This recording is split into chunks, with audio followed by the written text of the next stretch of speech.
Hello my dear students, welcome to my YouTube channel Shiv Academy of Mathematics. So my dear students, in today's video lecture I am going to prove an important comparison integral of this improper integral. So look at the result.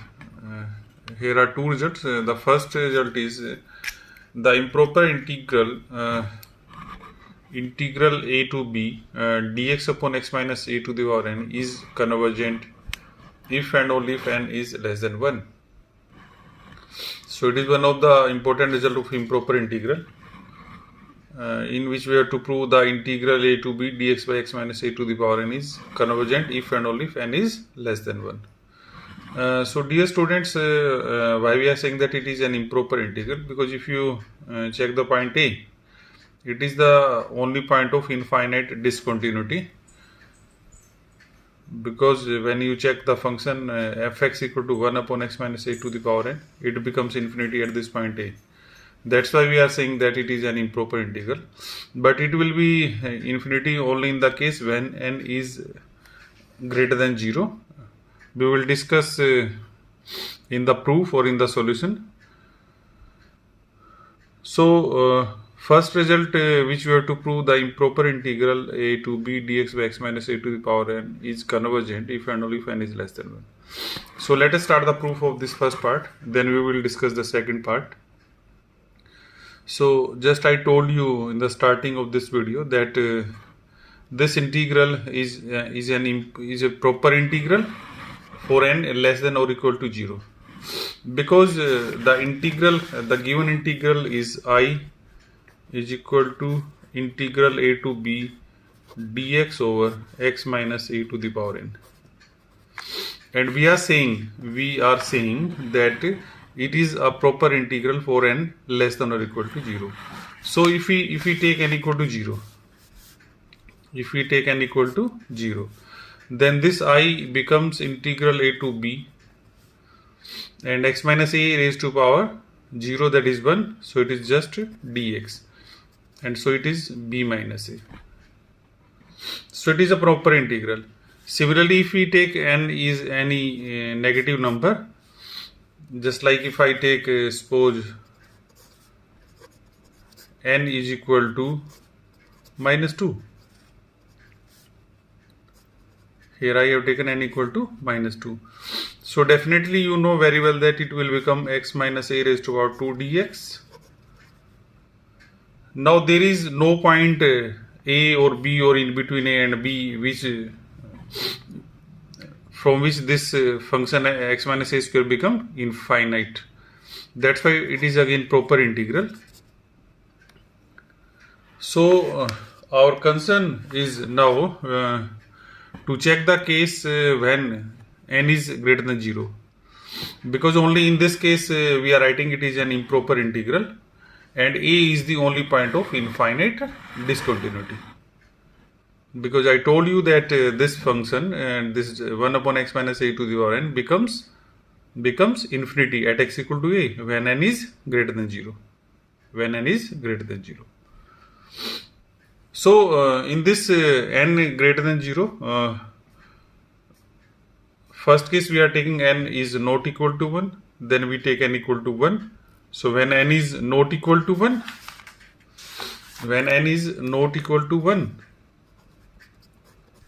in that case also we are taking two cases, n is greater than 1, n is less than 1.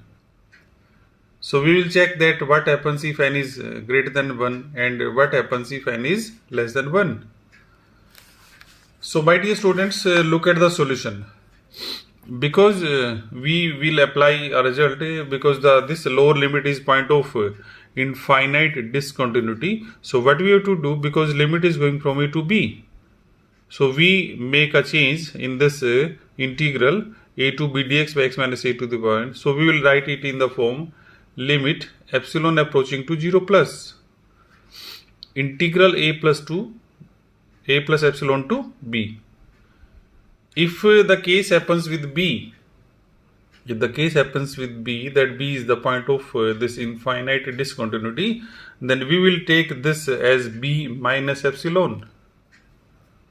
But because here this A is the point of infinite discontinuity, that's why we are changing it in the form A plus epsilon, and the upper limit is same, dx by x minus a to the power n, where this epsilon is greater than 0 but less than b minus a, the difference of the upper limit minus lower limit. So when we integrate this x minus a to the power minus n, because it is x minus a to the power n in the reciprocal, so its integration is x minus a to the power minus n plus 1 upon minus n plus 1, limit epsilon approaching to 0 plus, and it is a plus epsilon to b. So when we put the upper limit, it will become b minus a raised to power minus n plus 1. This 1 minus n is outside. And when we put the limit, lower limit a plus epsilon, minus sign is there, a cancel out. So it is 1 upon epsilon to the power n minus 1. Epsilon to the power n minus 1. So dear students, because this epsilon is approaching to 0 plus, so look at this term, epsilon to the power n minus 1. If this power is positive, if this power is positive, means to say this n minus 1, or what you say, this n minus 1 is greater than 0, then because epsilon is already a positive number, so epsilon raised to power some positive number, so it will become 0, and that's why 1 by 0 approaches to infinity. So in that case, we are getting the answer infinity. But if the case is when n is less than 1, n is less than 1, then it is 1 upon 1 minus n b minus a to the power n minus 1. Because this epsilon approaches to 0 plus, so this term will become 0. Because n is less than 1, so n minus 1 is negative. So in the numerator it will become positive. When epsilon approaches to 0 plus, so this term will become 0. That's why we are having two values. It is 1 by 1 minus n, b minus a to the power n minus 1, which is a finite number if n is less than 1, and infinity if n is greater than 1. That's why we can say that this integral is convergent, because this value is finite. So convergent only if n is less than 1. Convergent only if n less than 1, and divergent if n is greater than 1.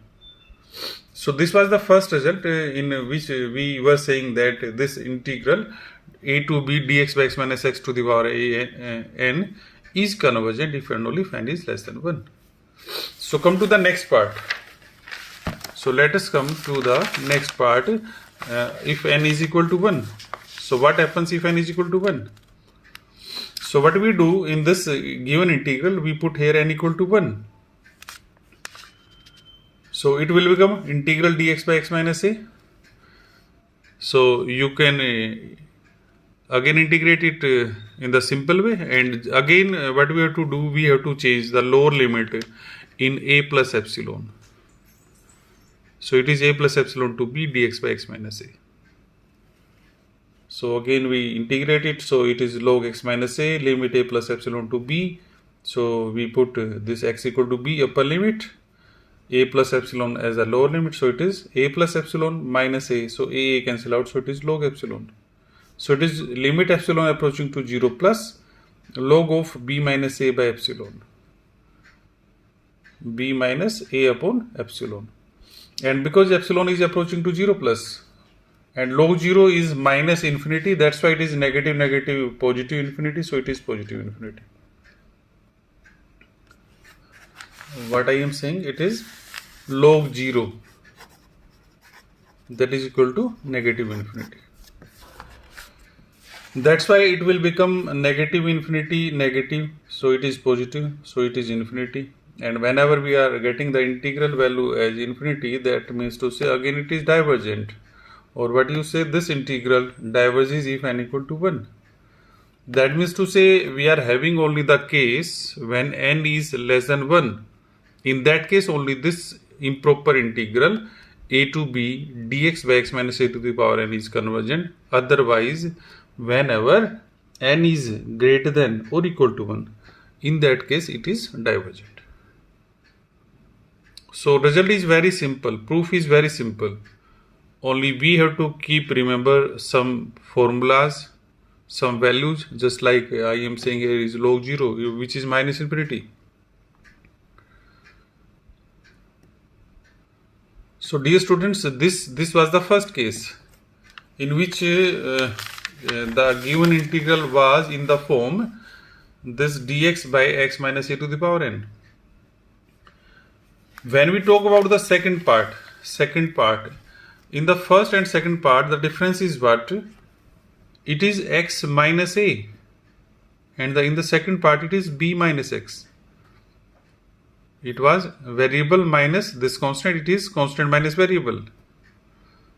But again the result is same. This integral is also convergent if and only if n is less than 1. Integral a to b dx by b minus x to the power n is convergent if and only if n is less than 1. And second difference is what? Here a was the only point of infinite discontinuity, and in this case this b is the point of infinite discontinuity. Again we discuss the same cases, just we have discussed in the first part. So come to the next part.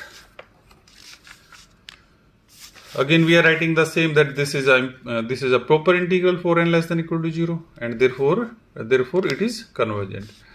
And whenever n is greater than 0, then it is an improper integral, and b is the only point of infinite discontinuity. So again on the same line we do the same calculation, but just I told you what we do. We now change the upper limit b.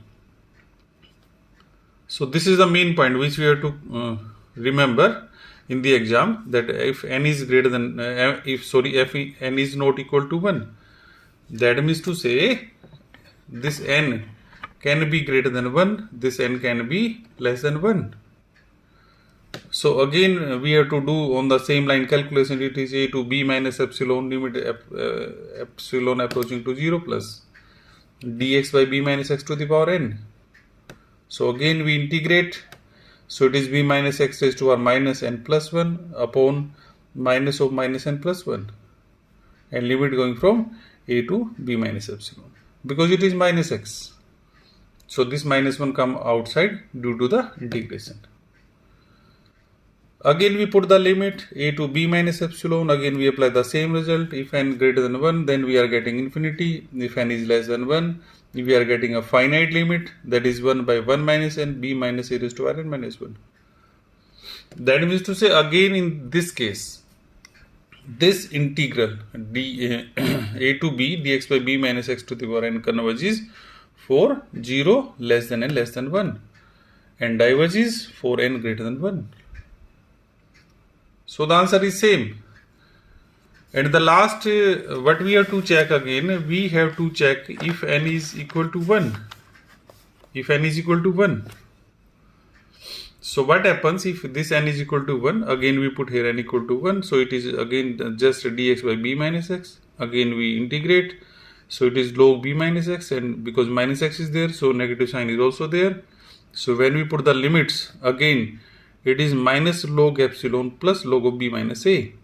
But again epsilon is approaching to 0 plus. So again this is log 0. Log 0 is again minus infinity. We have written here. So it is negative and negative infinity. So it is plus infinity. That means to say, if n is equal to 1, this integral again diverges.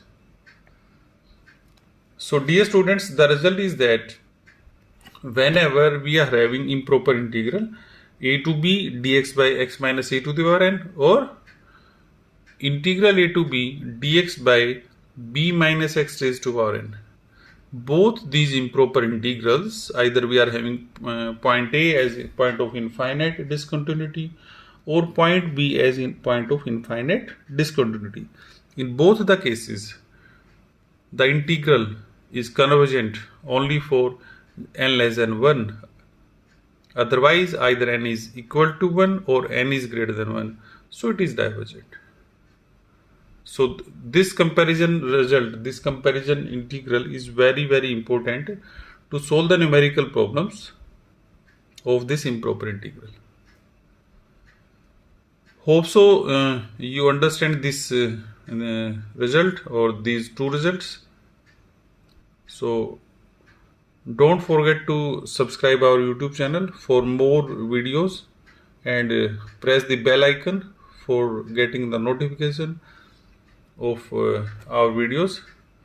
So thank you.